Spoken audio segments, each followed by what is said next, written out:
अब हम आते हैं इस क्वेश्चन के ऊपर कि एक यूनिलैटरल मिस्टेक क्या होती है और इसके एक्सेप्शंस क्या होते हैं, यानी what is a unilateral mistake and what will be its exception. ये क्वेश्चन कभी कभी एग्जाम में पूछ लेते हैं। अब on this point we have the case of Haji Ali.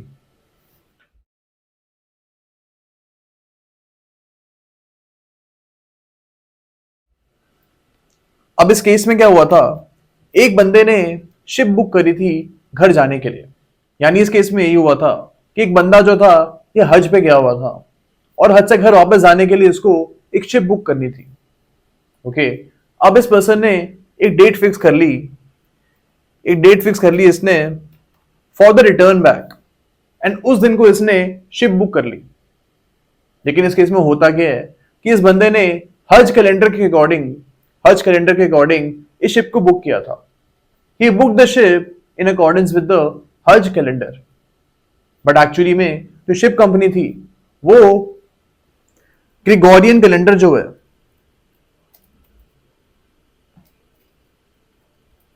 इसको फॉलो करती थी।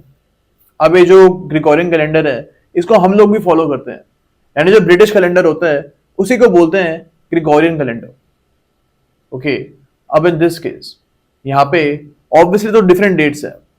हज कैलेंडर की डेट्स अलग होती हैं और इस कैलेंडर की जो डेट्स होती हैं ये अलग होती हैं। इस केस में कोर्ट ने बोला था कि यहाँ पे यूनिलैटरल मिस्टेक है, यानी जो बंदा शिप बुक कर रहा है उसको बताना चाहिए था कि किस कैलेंडर के अकॉर्डिंग ये शिप बुक कर रहा है। एंड दैट इज वाई जो यहाँ पे शिपिंग कॉन्ट्रैक्ट था इस कॉन्ट्रैक्ट को वैलिड माना गया था। Shipping contract over here was considered to be a valid contract. तो इस केस में आप कॉन्ट्रैक्ट को वॉइड नहीं करोगे। लेकिन इस रूल का एक एक्सेप्शन भी हमारे सामने आता है। We have the case of Jagannath over here.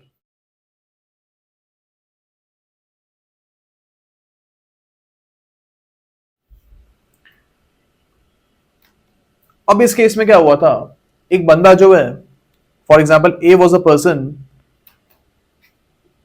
ये गया था गवर्नमेंट के पास एंड इसने बी बन के गवर्नमेंट से कॉन्ट्रैक्ट ले लिया। अब ए और बी दो भाई थे। ए जाता है गवर्नमेंट के पास और ये बोलता है कि मैं ए नहीं हूं बल्कि आई एम बी, एंड इस बिलीफ में गवर्नमेंट ने ए के साथ कॉन्ट्रैक्ट कर लिया। अब यहां पे गवर्नमेंट की तरफ से एक यूनिलैटरल मिस्टेक हुई है। स्टिल इस पर्टिकुलर केस में कोर्ट ने बोला था कि यहां पे the contract will be void because here there is a misrepresentation